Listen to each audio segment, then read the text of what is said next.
What is going on, everybody? This is Theo. I hope you're having a great day today. If not, I hope that things get better for you soon.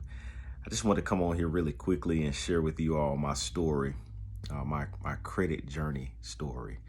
Before I get started and tell y'all my story, I want to let you all know that I'm not a financial advisor. I'm not an attorney. I'm not a CPA. So this isn't any sort of legal advice or financial advice. I'm just simply telling you my story, how I was able to raise my credit score from the 400s into the 800s over the course of just a few short years. Now, I'm not going to give you everything that I did over the course of the few years, but I do want to tell you all 3 things that I did just to jump start and get started. So anyway, that's my disclaimer. This is just my story again. So my story started back in 2016 when I was looking for an apartment. And there's a company here in Birmingham, Alabama called Rent Monster. Some of you all may be familiar with Rent Monster, a leasing agency here in Birmingham. And before you do anything with Rent Monster as far as getting an apartment, they check your CRIB, CRIB. CRIB is an acronym that stands for your credit history, your rental history, your income, and your background. So before they want to know about evictions, before they want to know that you make $67,000 a year, before they want to know if you've killed anybody, they want to know, have you been paying your bills and have you been paying those bills on time? They check your credit.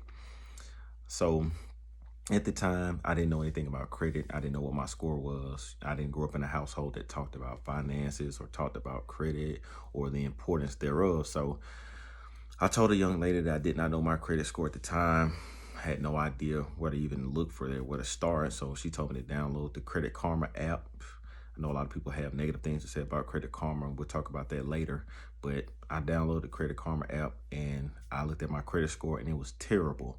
Credit score was 491, to which she did sort of chuckle and let me know that they don't typically lease apartments to people with scores that low. She told me I would need a cosigner. Well, I'm an adult and I'm working a great job.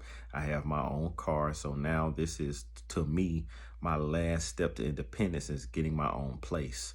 I didn't want my father or my mother or anyone to co-sign on an apartment with me. So I set out on a journey to figure out how I could increase my credit score. So like many of you, I took off to YouTube, I took off to Google, and I started to learn some things about credit and how it worked and about payment history and about derogatory marks and about the age of your accounts and about utilization, all of these things that I never heard before I started to learn. So I just want to share with you all the 3 things that I did to jumpstart. Again, this is not everything that I've done over the past few years, but these are the 3 things that I did just to get started in the beginning. The very first thing that I did, you guys, was I consolidated my student loans. So at the time, I had about 6 or 7 different student loan accounts that I was trying to keep track with. And that was a lot for me to juggle at the time. So I consolidated my student loans so that I could have one loan servicer and one payment that I had to worry about every single month. So that was step 1. I consolidated my student loans. The second thing that I did was I got an unsecured credit card through a small local community bank. Now, I know a lot of people have a lot of things to say about credit cards and how they're terrible and they're the worst thing ever. And I know everybody has an opinion when it comes to credit cards. But listen, this credit card can help you if you use it responsibly. So again, I went to a small local community bank and I got a $500 unsecured credit card. And I used this card responsibly.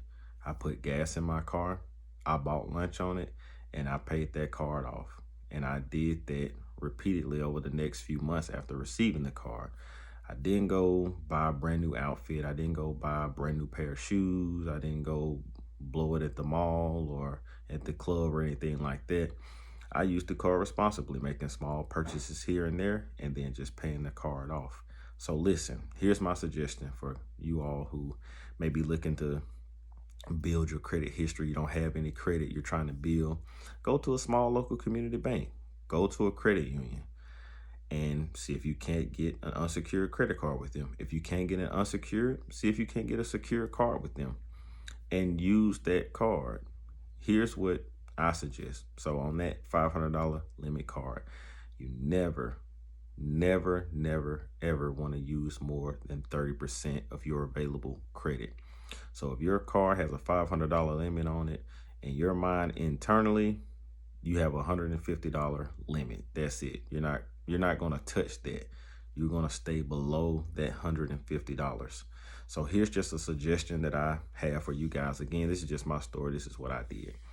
So use the card. Okay. First and foremost, use the card. Don't go over 30%, period, ever. Never go over 30%. Use the card. If it's a $500 limit card, use the card up to $75. And then over the course of the next few months, make whatever your minimum payment is. So my minimum payment on this card was $20. So I used the card, $75. Then I pay it down $20 and let it report to the bureaus that I'm now at $55. I pay another $20. Let it report to the bureaus that I'm at $35. I pay another $20. Let them report that I'm at $15. Then when I get to 15, I pay the card off. So I went from 75, 55, 35, 15 down to 0. They gave me 5 months of positive credit history, positive payments, showing that I'm able to carry a balance and I'm able to pay that balance down. Now, this is just what I did. Now, with the credit card, I must say this. Know that there is a difference between your payment date and your statement date. Your payment date is different from your statement date. Pay attention. So when you get your credit card, you're going to have a payment date. So for instance, on this particular card, my payment date was the 27th of each month. So my payment is due on the 27th of each month. But the statement doesn't close until the 2nd of the following month. So here's what you all need to be aware of with your credit card. Your statement date, whatever your statement balance is, that's what gets reported to the bureaus. And that statement balance that comes out on your statement date is going to come after your payment date. So if your payment date is the 27th of the month and you paid your card and then you use your card again between the 27th and the 2nd of the following month, whatever balance you're carrying, when that statement closes on the 2nd, that's what's going to get reported to the bureaus, okay? So please don't make the mistake of thinking, oh, I paid it on the 27th, I'm good, this is what they're going to report, so now I can just run the card back up. Absolutely not. You do something like that, and you're going to cost yourself some points. I made that mistake once, and it cost me 50 points when they reported that I was at 30%. I made a simple mistake of not knowing the difference between the pay date and the statement date. So please be aware of that, you guys. Your payment date is going to come before the statement date. I can't stress this enough. Know that whatever your balance is on the date that your statement closes, that's what's going to get reported to the bureaus. So the first thing I did was I consolidated my student loans. The second thing that I did was I opened an unsecured credit card with a small local community credit union with a $500 limit on it, and I used that card responsibly, never going over that 30%. The third thing that I did was I became an authorized user on my father's credit card accounts. Now, I know a lot of people have things to say about trade lines and this, that, and the third, but I just want to tell you guys that becoming an authorized user, or piggybacking as some people call it, actually helped me. But here's my tips. If you guys are going to piggyback or become an authorized user on a credit card account, you need to make sure that you actually know the person. Hear me carefully, y'all. Please make sure that you know the person, because I know it's a lot of people out here selling trade lines. They got 15, 20 different trade lines that they can put you on.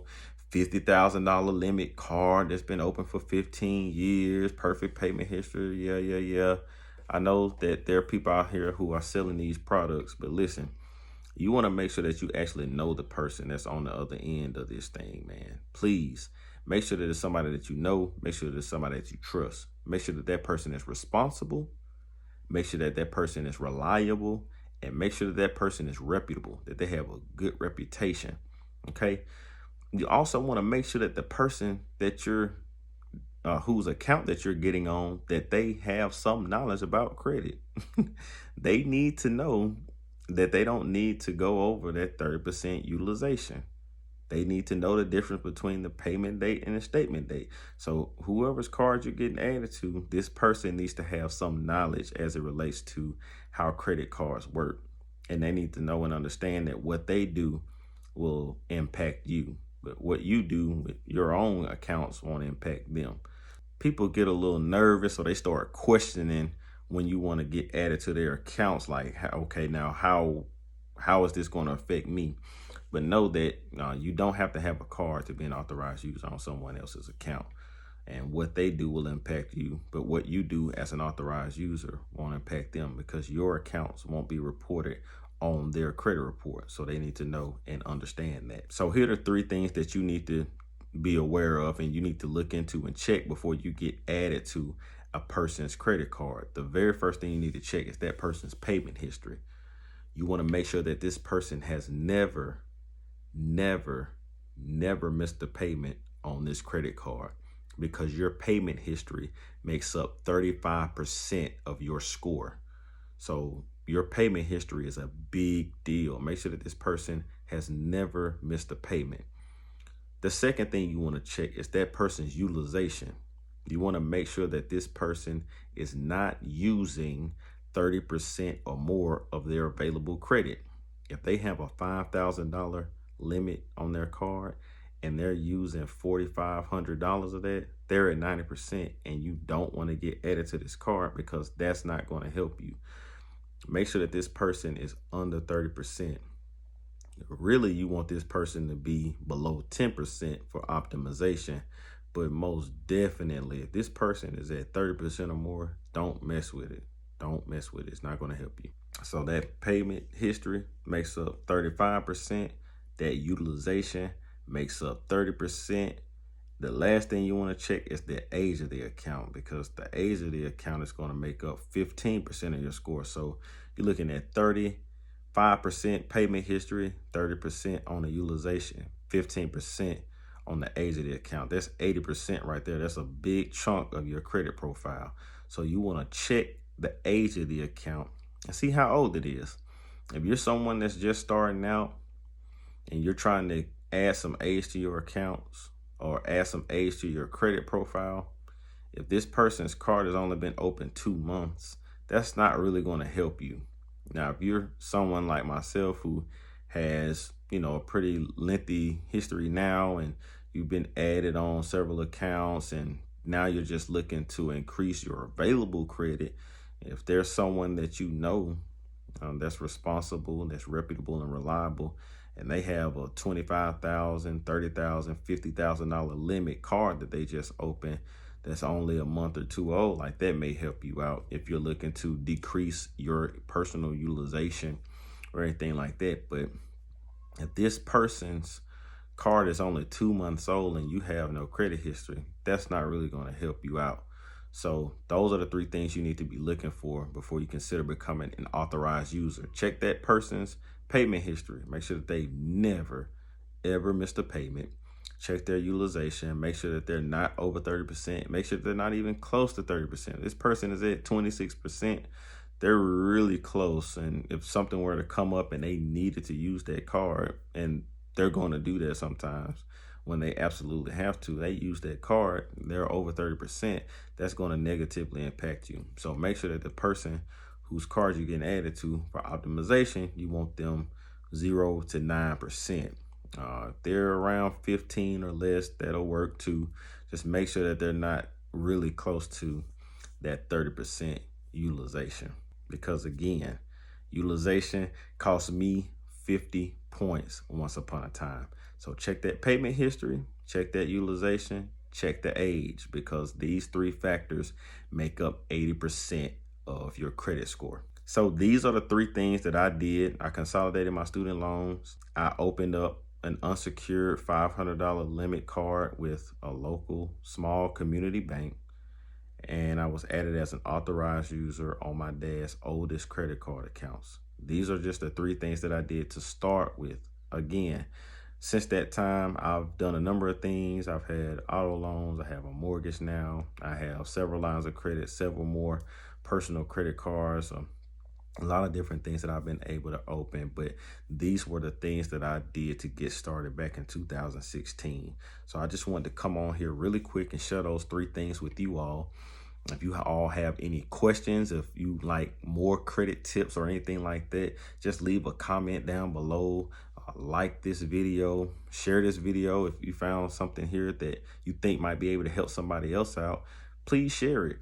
Like it, comment. I love to engage with you all. I love to come on here more and share more tips and tricks and things like that that can help you all out. Again, it took a lot for me to upload this. My wife had to give me a pep talk to get to this point to actually record something and put it out there. So if this helped you all, please be kind, be nice, leave a like, leave a comment so I can engage with you all. And again, I hope you all are having a great day.